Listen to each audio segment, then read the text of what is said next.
বন্ধুরা আপনারা জানেন কি এইবার চন্দ্রযান 3 মিশনে একটি সেপ পাঠানো হয়েছে যেটি চাঁদের অরবিটে ইসরোর বিজ্ঞানীদের বাসযোগ্য গ্রহ খোঁজার জন্য সাহায্য করবে। তো 14 জুলাই 2023 দুপুর 2:35 নাগাদ LBM-3 রকেট চন্দ্রযান 3 এর সাথে সতীশ ধাওয়ান স্পেস সেন্টার থেকে চাঁদের উদ্দেশ্যে যাত্রা শুরু করেছে। আর শুধুমাত্র 16 মিনিটে 3900 কিলোগ্রামের চন্দ্রযান 3 কে পৃথিবীর EPO মানে ইলেকট্রিক পার্কিং অরবিটে ছেড়ে দিয়েছে, যার পর পুরো সফর চন্দ্রযান 3 নিজে পূরণ করবে। আর লঞ্চের 45 দিন পর মানে 23 আগস্ট 2023 চাঁদের দক্ষিণ মেরুতে ল্যান্ড করবে, যা এর মধ্যে উপস্থিত রোভার এবং ল্যান্ডার দুটিতে যুক্ত আলাদা আলাদা ধরনের সাইন্টিফিক ইনস্ট্রুমেন্ট চাঁদের মাটিতে কয়েকটি এক্সপেরিমেন্ট করবে। আপনারা জানেন কি এই এক্সপেরিমেন্টগুলি কি হবে আর আমরা চাঁদের ব্যাপারে কি কি জানতে পারবো? আর একটা সবচেয়ে গুরুত্বপূর্ণ প্রশ্ন, পৃথিবী থেকে চাঁদে পৌঁছাতে চন্দ্রযান 3 45 দিন সময় লাগবে। তাছাড়া প্রায় 65 বছরের পুরনো নাসার টেকনোলজির ওপর বেস করে অ্যাপোলো 11 স্পেসক্রাফট 1960 সালে পৃথিবী থেকে চাঁদের দূরত্ব অতিক্রম করতে 4 দিন 6 ঘন্টা 45 মিনিট সময় লেগেছে। কথাটির মানে এই যে নাসার স্পেসক্রাফট চাঁদ পর্যন্ত কেবলমাত্র কিছুদিনের মধ্যে পৌঁছে যায়। তো ইসরো চন্দ্রযান 3 চাঁদে পৌঁছাতে নাসার চেয়ে 10 গুণ ও তার বেশি মানে 45 দিন সময় লাগবে কেন? তো বন্ধুরা আজ আমরা এই প্রশ্নের উত্তর জানবো।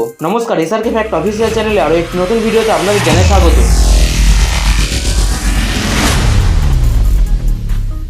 তো বন্ধুরা চন্দ্রযান 3 2008 সালে শুরু করা ইন্ডিয়ান চন্দ্রযান প্রোগ্রামে তৃতীয় মিশন, যার কাজ চাঁদের উপর সেফ ল্যান্ডিং পারফর্ম করা আর অনেক এক্সপেরিমেন্ট পারফর্ম করা। 14 জুলাই লঞ্চ হওয়া চন্দ্রযান 3 পৃথিবীর ইলেকট্রিক পার্কিং অরবিটে রয়েছে, যেখানে এটি 31 জুলাই পর্যন্ত থাকবে। তারপর ট্রান্স লুনার ইনজেকশনের মাধ্যমে চন্দ্রযান 3 1 আগস্ট 2023 চাঁদের ইলেকট্রিক পার্কিং অরবিটে প্রবেশ করবে। আর কিছুদিন চাঁদের অরবিটে ঘোরার পর 17 আগস্ট এর থেকে ল্যান্ডার আলাদা হয়ে যাবে। তারপর যদি সবকিছু ঠিক থাকে তাহলে চন্দ্রযান 3 ল্যান্ডার ধীরে ধীরে চাঁদে আগে থেকে ঠিক করা ল্যান্ডিং সাইটের দিকে এগিয়ে যাবে। আরেকটি মনে রাখার মতো ব্যাপার এই যে এইবার ইসরো চন্দ্রযান 3 তে কয়েকটি অটোমেটিক সেন্সর লাগিয়েছে, যা খারাপ সময়ে ল্যান্ডারের সেফটির জন্য নিজে নিজে ল্যান্ডিং সাইট পরিবর্তন করতে পারবে। এবার এই পুরো চন্দ্রযান 3 স্পেসক্রাফটের টোটাল পেলোড মাস 3900 কিলোগ্রাম, যার মধ্যে 2148 কিলোগ্রামের প্রোপালসার মডিউল, 1752 কিলোগ্রামের ল্যান্ডিং মডিউল আর 26 কিলোগ্রামের রোভার যুক্ত আছে। ইসরোর এই মিশনটি আরো ইন্টারেস্টিং হয়ে যায় কারণ ইসরোর শেষ মিশন মানে চন্দ্রযান 2 যা 22 জুলাই 2019 সালে লঞ্চ করা হয়েছিল, তখন ইন্ডিয়া চাঁদের দক্ষিণ মেরুতে বিক্রম ল্যান্ডারকে ল্যান্ড করানোর প্ল্যান ফেল হয়ে গিয়েছিল। আর এবার চন্দ্রযান 3 এর সাথে ইন্ডিয়া একটা স্ট্রং কামব্যাক করেছে। 14 জুলাই লঞ্চ করা ইন্ডিয়ার চন্দ্রযান 3 দ্বিতীয়বার চাঁদের দক্ষিণ মেরুতে ল্যান্ড করার সফর শুরু করেছে।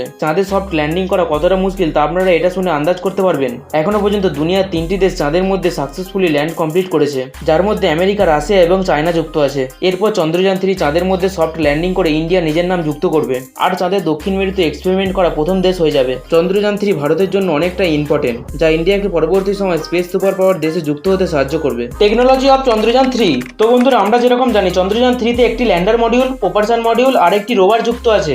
এর মধ্যে প্রোপালসান মডিউল চন্দ্রযান 3 ওই জায়গা যেখানে ল্যান্ডার আর রোভার দুটি রয়েছে।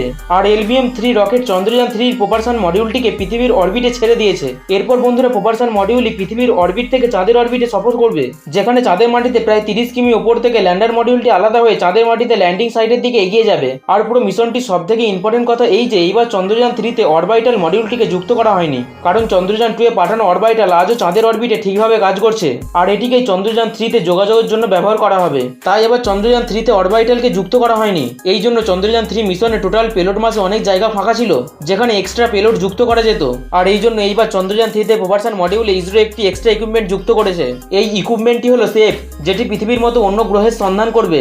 বন্ধুরা এরপর কথা বলবো চন্দ্রযান 3 সেকেন্ড পেলোড, যেটি হলো lander module. Chandrayaan 3 lander module একটি বক্স টাইপ স্ট্রাকচার, যার মধ্যে 4টি ল্যান্ডিং লেগস আর 4টি থ্রাস্টার লাগানো রয়েছে। চন্দ্রযান 3 এই পার্টটি খুবই ইম্পর্টেন্ট কারণ এর মধ্যে রোভার রয়েছে, যা চাঁদের মাটিতে সফট ল্যান্ডিং এর পর এর থেকে বাইরে বেরিয়ে আসবে আর এর মাধ্যমে ইন্ডিয়া চাঁদের মাটিতে পা রাখতে পারবে। তাছাড়া ল্যান্ডার মডিউলে চাঁদের মাটিতে এক্সপেরিমেন্ট পারফর্ম করার জন্য 3টি ইকুইপমেন্ট লাগানো রয়েছে, যার মধ্যে প্রথম ইনস্ট্রুমেন্ট চন্দ্র সারফেসে থার্মাল ফিজিক্যাল এক্সপেরিমেন্ট, যা চাঁদের মাটিতে হওয়া থার্মাল অ্যাক্টিভিটি, থার্মাল কন্ডাক্টিভিটি এবং টেম্পারেচার পরিমাপ করবে। দ্বিতীয় ইনস্ট্রুমেন্ট হলো instrument for lunar seismic activity, যার কাজ হলো চাঁদের ল্যান্ডিং সাইটে ভূমিকম্পের ঝটকা পরিমাপ করা। আর ল্যান্ডার মডিউলে যুক্ত তৃতীয় ইনস্ট্রুমেন্ট হলো ল্যাংমোপেরি, যা চাঁদের মাটিতে প্লাজমা ডেন্সিটি ভ্যারিয়েন্ট পরিমাপ করবে। চলুন বন্ধুরা চন্দ্রযান 3 রোভারের ব্যাপারে জেনে নিই। তো চন্দ্রযান 3 তে যুক্ত রোভারের ওজন 26 কেজি, যেখানে টোটাল 6টি চাকা রয়েছে, যার সাহায্যে এটি চাঁদের আলাদা আলাদা জায়গায় গিয়ে চাঁদের মাটিতে এক্সপেরিমেন্ট পারফর্ম করবে। তাছাড়াও এতে কয়েকটি সাইন্টিফিক ইনস্ট্রুমেন্ট যেমন ক্যামেরা, স্পেকট্রোমিটার এবং ড্রিল লাগানো হয়েছে, যাতে রোভার মাটির নমুনা নেওয়ার জন্য চাঁদের মাটিতে ছোট ড্রিল করতে পারবে।